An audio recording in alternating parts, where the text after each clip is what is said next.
हा व्हिडिओ बघत आहात तुम्ही.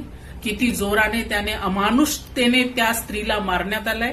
काय गुन्हा होता तिचा? ती तंबाखू घेऊन अमृतसरच्या मंदिरात जात होती. तंबाखू घेऊन जाणं जर गुन्हा असेल तर तंबाखू पिकवणं आणि तंबाखू विकणारा सरकार यावरही गुन्हा दाखल व्हायला पाहिजे. त्याचपेक्षा हा माणसाला एवढं मारण्याचा अधिकार कोण दिलेला होता? कोण आहे हा? संविधानाने याला अधिकार दिलेला नाही. अगर ती इतकीही गुन्हेगार होती तर पोलिसाच्या स्वाधीन करायला पाहिजे होतं. तिच्या मुलांच्या देखत तिला मारणं हा गुन्हा आहे.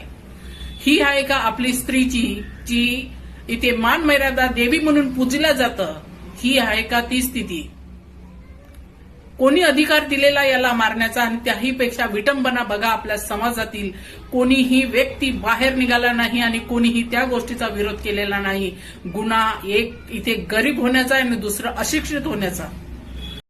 पंजाबमध्ये 2-2 गुरुद्वारा तयार करण्याची गरज काय होती? एक गुरुद्वारा शीख धर्माचा असतानाही रविदास गुरुद्वारा तयार करण्याच्या मागचं कारण काय आहे? कारण की जेव्हापर्यंत आपण हिस्ट्री मुळापर्यंत वाचून नाही तेव्हापर्यंत आपल्याला कळणार नाही. सगळ्यात आधी सांगितलं जातं की शीख धर्म हा सर्व धर्म समभाव हा पाहतो, पण मूळ मुद्दा असा आहे की हिंदू धर्माच्या जाती शीख धर्मातील काही लोकांच्या डोक्यामध्ये गेलेल्या आहेत. त्या कारणाने चामार रविदास गुरुद्वारा वेगळा तयार करावा लागला आणि तो गुरुद्वारा तयार करण्याच्या मागचा जर इतिहास बघितला तर तो असा आहे. आणि आपण जर बघितलं तर याच महिलेला का मारण्यात आलं?